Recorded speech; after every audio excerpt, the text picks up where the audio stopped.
नमस्कार मित्रांनो, अशोक मामा या मालिकेच्या आजच्या भागामध्ये फुलराणी ही दरवाजा उघडते. अशोक मामा आलेले असतात. फुलराणी त्यांच्यावर ओरडतेच म्हणते, अहो काय किती उशीर, ही काय वेळ आहे का घरी यायची? अशोक मामा म्हणतात की घर कोणाचंय? फुलराणी म्हणते की तुमचं. अशोक मामा म्हणतात मग कोणी ठरवायचं मी कधी घरी यायचं कधी नाही ते? फुलराणी म्हणते की तुम्हीच की. अशोक मामा म्हणतात मी कशाला उगाचच माझंच डायलॉग माझ्यावरती मारतेस, चल हट हो बाजूला. फुलराणी म्हणते की ऐका ना, तेल संपले. अशोक मामा म्हणतात काय तेल संपलंय? अगं परवाच्याच दिवशी तर आणलं होतं ना. फुलराणी म्हणते की ते खोबऱ्याचं तेल आणलं होतं डोक्याला लावायचं. घरातलं गोडे तेल संपलंय. अशोक मामा म्हणतात, लगेच कसं काय संपलंय? तुम्ही काय चहा सोबत एक एक कप तेल पण पिता की काय? फुलराणी म्हणते की अहो पोरांना मी ते मटार पॅटीस करून दिलं ना त्यामध्ये तेल संपलं. अशोक मामा म्हणतात की मटार कोणी आणलं? ते किती महाग आहे माहितीये का? फुलराणी म्हणते अहो पोरं तेच तेच खाऊन कंटाळतात तो, म्हणून म्हटलं काहीतरी वेगळं करावं. अशोक मामा म्हणतात की पुराणी हे घर आहे काय हॉटेल नाहीये काही नाही. उद्यापासून कोबी फ्लावर बटाटा बस एवढंच बनणार घरामध्ये. फुलराणी पुढे त्यांना अडवत म्हणते की ऐका ऐका, बटाटा पण संपलाय. अशोक मामा म्हणतात काय बटाटा पण संपलाय? तुम्ही काय रतीप लावतात का काय बटाट्याची? गुरुराणी म्हणते की मग मला आता त्यांना फिंगर चिप्स बनवून द्यायचे ते कसे बनवून देऊ? अशोक मामा म्हणतात की हे कुठं शिकली तू? फुलराणी म्हणते की सुजाना कॉन्टेंट आहे ना त्याच्यामधून शिकले. अशोक मामा म्हणतात आता हा कोण? फुलराणी म्हणते हा नाही ती आहे. ती इंटरनेटवरती चॅनल चालवती, खूप भारी भारी रेसिपी बनवती. आता मी ते पण शिकणार आणि पोरांना खाऊ घालणार. अशोक मामा म्हणतात बरं ठीक आहे, मग आता तू निघितनं मी तिला तिथं कामावरती ठेवतो. फुलराणी म्हणते की जा जा जाऊन शोधा. तर अशोक मामा लगेच निघतात. तेवढ्यात ते ना क्लिक होतं आणि ते म्हणतात काय म्हटलीस तू? मृणाली म्हणते की जरा पोरांच्या खाण्यापिण्याचे थोडे लाड केले तर तुमच्या लगेच पोटात कशाला दुखायला लागतं हो? अशोक मामा म्हणतात ती चालणार नाही. थांब मी तुला ना तुझं टाइम टेबल लिहून देतो असं म्हणत ते पेन इकडे तिकडे शोधायला लागतात. तर फुलराणी मगापासूनच ईशाने भिंतीला खिळा ठोकलेला असतो ते लपवण्याचा प्रयत्न करत असते. अशोक मामा म्हणतात काय आहे, काय आहे? फुलराणी म्हणते काय नाही माझ्या पायाला लागलं म्हणून ओरडते. अशोक मामा म्हणतात की बाजूला सरक, तू ओरडती म्हणजे नक्कीच काहीतरी गोंधळ घातलेला आहे, बाजूला हो मला पाहू दे. असं म्हटल्यावरती फुलराणी थोडी बाजूला होते. अशोक मामांना समोर दिसतं की भिंतीला खिळा ठोकलाय. ते डोळे वटारूनच म्हणतात की काय हा खेळ कोणी ठोकला? मृणाली म्हणते ते नाही, ते कॅलेंडरसाठी मी ठोकला. अशोक मामा मोठमोठ्याने आवाज द्यायला सुरुवात करतात की ईशान.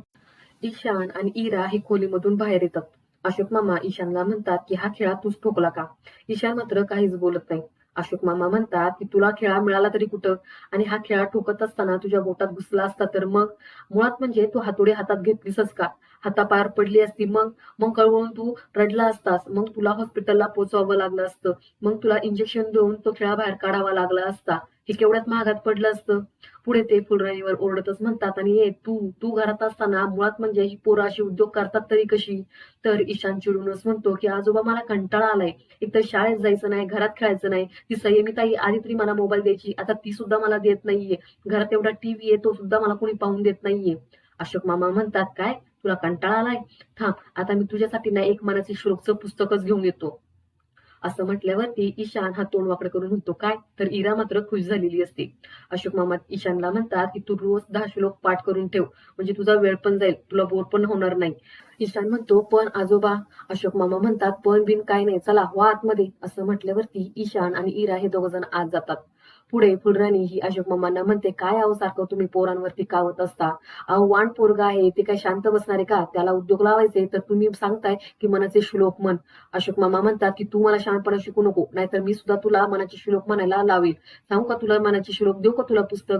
तर फुलराणी तत्तमम करत म्हणते की नाही नाही नाही, माझे पाठ आहेत मी जाते. असं म्हणत फुलराणी तिथून पण जाते. अशोक मामा म्हणतात कशी पळाली आता? पुढे संयमी ही कॅफेमधून घरी येत असते. तेवढ्यात तिला रियांचा फोन येतो. रियांश तिला म्हणतो अगे तू घरी येऊन गेलीस? संयमी म्हणते की अरे मला कॅफेत जायचं होतं ना, म्हटलं तू येतोस का सोबत तेच विचारायला मी घरी आले होते. रियांश म्हणतो सॉरी यार, मी जरा कामासाठी बाहेर गेलो होतो, बट ऑल इज गुड ना? संयमी म्हणते की हो गुड. अरे खूप छान दिवस गेला, इनफॅक्ट मला खूप मज्जा पण आली. रियांश म्हणतो चांगलंय, मग आता तू रोज जाशील ना? संयमी म्हणते की हो जाईल ना, आणि मला आवडेल सुद्धा. तेवढ्यात संयमीला कळतं की तिला घरून फोन येतोय. तर ती रियांशला म्हणते की रियांश बस चल बाय, मी तुला नंतर फोन करते, मला ना घरून फोन येतोय. असं म्हणून ती रियांचा फोन कट करते. तर पुढे फुलराणीचा फोन रिसीव्ह करते. मृणाली संयमीला म्हणते का गं बाई अजून तुला किती वेळ लागणार आहे? तर संयमी म्हणते की आलीच आहे, 5च मिनिटं लागतील मला. मृणाली म्हणते जरा लवकर येत जा ना, कसं आहे ना मला घरी जायचंय, आणि आता घरामध्ये मामा आणि ईशान हे दोघंच आहेत, ते दोघं जण एकत्र असले ना की त्यांच्यात फटाके वाजतात. संयमी म्हणते पण आता त्या दोघांना याची सवय करून घ्यावीच लागेल ना, कधी ना कधी ते दोघं एकत्रच असणार आहेत. तर फुलराणी म्हणते की पण जोपर्यंत सवय होत नाही तोपर्यंत आपल्याला सांभाळून घ्यावं लागेल ना. एकतर त्या ईशानने आज एक गोंधळ घालून ठेवलेला आहे. संयमी म्हणते की येतेच आहे मी. संयमी ही घरी येते. पूर्णी तिच्यावर चिडूनच म्हणते, अगं काय केवढा हा उशीर? मी किती वेळचा तुला फोन लावतोय, तू काय माझा फोन उचलत नाही. एवढा कुठं उशीर असतो का? उद्यापासून लवकर येत जा. संयमी म्हणते की काय झालंय एवढं? तर फुलराणी म्हणते की तुझ्या भावानं त्या ईशाननं मामांच्या विरोधात युद्ध पुकारले एका हातोडीच्या आणि खेळाच्या जोरावर. तर संयमी म्हणते काय? फुलराणी म्हणते हो, ते बघ तिथं खिळा ठोकून ठेवलाय. मी तो लपवायचा कसा बसा प्रयत्न करत होते तर तो मलाच बोचला. मग शेवटी मामांना कळालं, मग ते त्याच्यावरती रागवलेत. संयमी म्हणते पण आता आहेत कुठे सगळेजण? राणी म्हणते की पोरं खोलीत बसलेत आतमध्ये आणि मामा असतील इथेच कुठेतरी किचन मध्ये वगैरे. पण बाई उद्यापासून लवकर येत जा आणि तू यांना सांभाळत जा, नाहीतर मामा मला उद्यापासून मनाची श्लोक म्हणायला बसवतील, कळलं का? असं म्हणत राणी तिथून जाते. पुढे टेबलवरती 2 आईस्क्रीम ठेवलेले असतात. ते पाहून इरा आणि ईशान हे दोघ जण खुश होतात. ईशान त्या आईस्क्रीमला हात लावत म्हणतो की कोणता फ्लेवर असणार आहे? तर इरा त्याच्या हातावर फटका देत म्हणते की एक मिनिट, हे काय आपल्यासाठी असणार आहे का? आणि कोणी बरं आणलं असणार आहे? आजोबांनी आणलं असेल का? ईशान म्हणतो मग कोण आणणार आहे दुसरं? त्यांनीच आपल्यासाठी आणलं असणार आहे हे. तर पुढे तेवढ्या तिथे संयमी येते. इरा म्हणते की ताई हे बघ, आजोबांनी आमच्यासाठी आईस्क्रीम आणले, तुझ्यासाठी पण आणलं असणार आहे. हो, इथं तर 2च कप आहेत, तू जा त्यांना विचारून ये. तर संयमी मात्र हसत असते. ईशान म्हणतो ताई तू अशी का बघतेस? संयमी म्हणते काही नाही. ईशान म्हणतो एक मिनिट, हे आईस्क्रीम तू आमच्यासाठी आणलेस ना? तर संयमी म्हणते येस करेक्ट, हे मी तुमच्यासाठी आणले. माझ्या पहिल्या कमाईतून मी तुम्हाला एवढंच आणू शकले. सॉरी यार, मी तुम्हाला याच्यापेक्षा जास्त काही आणू शकले नाही. मला टीप पण फार कमी मिळाली, फार काही जास्त पैसे मिळाले नाही. त्यामुळं मी तुमच्यासाठी हे घेऊन आले. तर ईशान आणि इरा हे दोघ जण संयमीला मिठी मारतच म्हणतात की यू आर ग्रेट ताई. तर पुढे इरा म्हणते की एक मिनिट, मी ना आजोबांना एक देऊन येते. तर संयमी तिला अडवत म्हणते की नको, आजोबांना नाही द्यायची. इरा म्हणते पण का? संयमी म्हणते कारण की त्यांना माहित नाहीये की मी जॉब करते, ते फक्त तुम्हालाच माहिती. त्यामुळं ही आईस्क्रीम फक्त तुमच्या दोघांसाठीच आहे. आणि तुम्ही दोघांनी मला प्रॉमिस करा की तुम्ही दोघ जण हे जाऊन त्यांना सांगणार नाहीत, जोपर्यंत मी तुम्हाला सांगायला सांगत नाही तोपर्यंत. तर ईशान आणि इरा हे संयमीला प्रॉमिस करतात. पुढे ते दोघ जण म्हणतात की थँक्स ताई आणि यू आर द बेस्ट ताई, असं म्हणत तिला मिठी मारतात. संयमी म्हणते की जा आता, ते आईस्क्रीम खा नाही तर ते मेल्ट होईल. असं म्हटल्यावरती ईशान आणि इरा हे दोघ जण आईस्क्रीम घेतात आणि पहिला घास आहे संयमीला भरवायला लागतात. तर संयमी म्हणते की नाही नाही, ते तुम्हीच खा, तुमच्यासाठी आणलेलं आहे. त्यानंतर इकडे उर्मिला ही शैफलीला म्हणते काय ग, रियाश आला का? तर शैफली म्हणते की नाही अजून. पुढे उर्मिला म्हणते की तुला माहिती का त्याचं काय चाललंय ते? तर शैफली हसतच म्हणते की मला काय कळणार आहे त्याचं काय चाललंय? आहे तर तो माझा धाकटा भाऊ, पण मला तो काही सांगत नाही, उलट तो त्याचे सिक्रेट सगळे तुम्हाला सांगतो. उर्मिला म्हणते की कारण की मी विचारते ना म्हणून तो मला सांगतो, तू पण त्याला विचारत जा. तर शैफली म्हणते की काय म्हणताय, मला कळालं नाही, कशाबद्दल बोलताय तुम्ही? उर्मिला म्हणते की अगं त्या संयमीचं आपल्या घरी वरच्या वर येणं जाणं वाढले की. तू आणि हे जरी घरात नसले ना तरी पण ती रियांशला घरी भेटायला येते. शैफली म्हणते की अहो, ते आहेत दोघं एका वयाचे, त्यामुळे त्यांच्यामध्ये चांगली मैत्री झाली असेल. उर्मिला म्हणते पण मला असं म्हणायचंय, तेवढ्यात तिथे रियांश येतो. उर्मिला रियांशला म्हणते की रियांश काय रे, आज तुला उशीर झाला यायला? तर सैफ अली ही डोळ्यानेच उर्मिलाला खुणवते की आत्ता असं काही बोलू नका. रियांश म्हणतो उशीर कुठे झाला, नॉर्मल तर आहे की. उर्मिला म्हणते काही नाही रे, ती संयमी घरी आली होती ना म्हणून म्हटलं. तर रियांश म्हणतो की हो, झालं आमचं बोलणं. उर्मिला म्हणते की काय काम होतं तिचं तुझ्याकडे? रियांश म्हणतो काही नाही, इन जनरलच. उर्मिला म्हणते काय इन जनरलच? तुम्ही इन जनरल मध्ये एकमेकांसोबत चॅटिंग करता, तुमच्या मित्रांचे पार एकमेकांना तुम्ही नंबर देता? रियांश म्हणतो की हो, आहेत आमचे एकमेकांकडे नंबर, पण तू असं का विचारतेस रॅन्डमली? उर्मिला म्हणते काही नाही रे, मी असंच विचारलं. पुढे ती शैफलीला म्हणते की मी आतमध्ये कुकर लावलाय तो बघते, तोपर्यंत तू भाजी बघ. असं म्हणत उर्मिला आतमध्ये निघून जाते. त्यानंतर पुढे अशोक मामा, इरा, ईशान, सईमी हे सगळेजण जेवायला बसतात. ईशान आणि इरा हे दोघ जण मात्र नीट जेवत नसतात, कारण की त्यांनी आईस्क्रीम खाल्लेली असते. ती उगाच टंगळमंगळ चालू असते त्यांची. अशोक मामा म्हणतात की तुमचं काय चाललंय? तुम्ही दिलेलं पण अजून संपवलेलं नाहीये. काय झालं, तुमची पोट तरी ठीक आहेत ना? नाहीतर मला सांगा, मी तुम्हाला एरंड्यात देत देईल. ईशान म्हणतो की नको आजोबा, मला नाही आवडत ते. तर अशोक मामा म्हणतात की ते तुम्हाला मज्जा म्हणून नाही देते प्यायला, औषध म्हणून देणारे, पोट तुमचं साफ होईल. इरा म्हणते नको आजोबा, मला नकोय काही. तर अशोक मामा म्हणतात पण मग नक्की झालंय काय, तुम्ही असं का जेवतायत? तुम्ही दुपारी काही अरबट सरबट खाल्लं होतं का? फैमी लगेच म्हणते नाही नाही, तसं काही खाल्लं नाही त्यांनी. अशोक मामा म्हणतात की तुला काय माहिती, तू होतीस का घरामध्ये? सैमी म्हणते की नाही नाही, मी आल्यानंतर त्यांनी मला सांगितलं की त्यांनी संध्याकाळी फक्त उपमा खाल्ला, बाकी काही खाल्लं नाही. हो की नाही इरा, ईशान? असं म्हटल्यावरती इरा आणि ईशान दोघ जण हो असं म्हणतात. अशोक मामा म्हणतात मग तुम्ही असं चिमणीसारखं का जेवतायत? तर पुढे ईशान म्हणतो की ना कसं आहे ना आजोबा, हे खाऊन खाऊन ना कंटाळा आलाय. अशोक मामा म्हणतात की मला पण ना तेच तेच खाऊन ना कंटाळा आलाय. मग आता आपण काय करूया? ईशान म्हणतो की आपण ना हॉटेलमध्ये जाऊयात. इरा म्हणते की नको, बाहेर गेल्यावरती आजोबांना गर्दीचा त्रास होईल, त्यापेक्षा आपण जेवण हे घरीच मागूया. ईशान म्हणतो नाही नाही, आपण हॉटेलमध्येच जाऊया.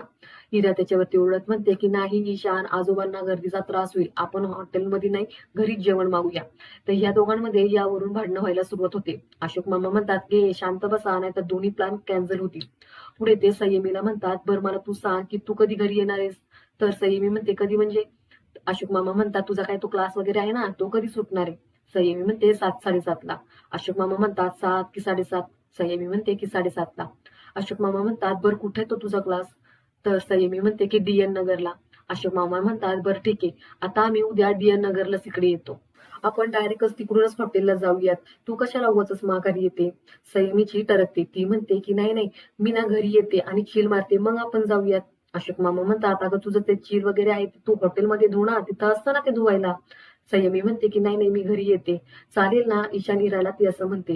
ईशान मोठ्यानेच म्हणतो की येस, म्हणजे उद्या आपल्याला मटार उसळ नसणारे, आपल्याला पार्टी. अशोक मामा पण म्हणतात की येस, आपल्या सगळ्यांना उद्या पार्टी. ईशान म्हणतो की आजोबा you are a pro. Pro नाही आजोबा, तुम्ही ओजी. तर अशोक मामा म्हणतात येस, मी ओजी. पण ओजी म्हणजे काय रे ईशान? ईशान म्हणतो ओजी म्हणजे ओरिजिनल गॉड. अशोक मामा खुश होतात आणि ते म्हणतात येस, ओरिजिनल गॉड आहे. असं म्हणून हे तिघ जण खुश होतात आणि म्हणतात उद्या पार्टी. तर संयमी मात्र टेन्शन मध्ये असते. पुढे चंदनराव आणि मीना हे अशोक मामांच्या घरी येतात. अशोक मामा म्हणतात अरे चंदनराव तुम्ही? चंदनराव म्हणतात की माफ करा हा, असं तुम्हाला न सांगता अचानक आलो. अशोक मामा म्हणतात नाही नाही, काही हरकत नाही, तुम्ही अचानक आलात ना, काळजी वाटली म्हणून विचारलं, या ना आतमध्ये. असं म्हणत अशोक मामा दोघांना बसवतात आणि पाणी आणायला जातात. इकडे चंदनराव आणि मीना यांच्या डोक्यावरती मात्र जाम टेन्शन आलेलं असतं की आता अशोकरावांना कसं सांगायचं की मुलांना आम्ही घेऊन जाणार आहोत. अशोक मामा त्यांना पाणी देतात आणि पुढे म्हणतात काही झालंय का, काही टेन्शन आहे का, गावी काही प्रॉब्लेम आहे का? तर चंदनराव म्हणतात नाही तसं काही नाही. अशोक मामा म्हणतात मग भैरवीचा काय प्रॉब्लेम आहे का? तर चंदनराव आणि मीना म्हणते की काही नाही तसं. अशोक मामा म्हणतात मग मुलांचं काही आहे का, मुलांचा काही फोन आला होता का, काही दुखणं खुपण्याचं काही आहे का? कारण कसं आहे ना की मुलं ना मला सगळं काही सांगत नाही हो. मी ना माझ्या परीने सगळं काही करायचा प्रयत्न करतो, पण तरी सुद्धा काहीतरी राहतच ना. ते कसे तुमच्यासोबत मनमोकळेपणाने बोलतात म्हणून म्हटलं. तर मीना म्हणते की असं काही नाही भाऊजी, उलट तुम्ही तर देव माणूसच आहात. पण आम्हाला? अशोक मामा म्हणतात काय आम्हाला? तर चंदनराव म्हणतात की कसं आहे ना अशोकराव, अमित आणि पल्लवी असे अचानक गेल्यानंतर आपल्या सगळ्यांचंच आयुष्य एकदम पलटून गेलं. आम्ही कोकणात होतो आणि मुलांचं शिक्षण चांगलं व्हावं म्हणून आपण असा निर्णय घेतला की मुलांना मुंबईतच राहू द्या. पण तर अशोक मामा म्हणतात पण काय? तेवढ्यात दारावरची बेल वाजते. अशोक मामा दरवाजा उघडायला जातात. दरवाजा उघडतात तर पुढे भैरवी असते. अशोक मामा म्हणतात तू? भैरवी म्हणते की हो, मुलांना भेटायला आले. अशोक मामा म्हणतात की ह्या वेळेला?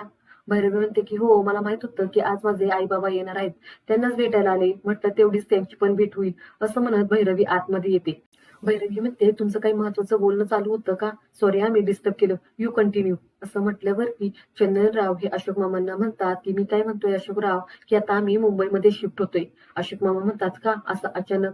मीना म्हणते की अचानक नाही, आम्ही तुम्हाला मदत करण्यासाठीच म्हटलं की आपण मुंबईला शिफ्ट व्हावं. कसं आहे ना, सगळा भार तुमच्या एकट्यावरच नको.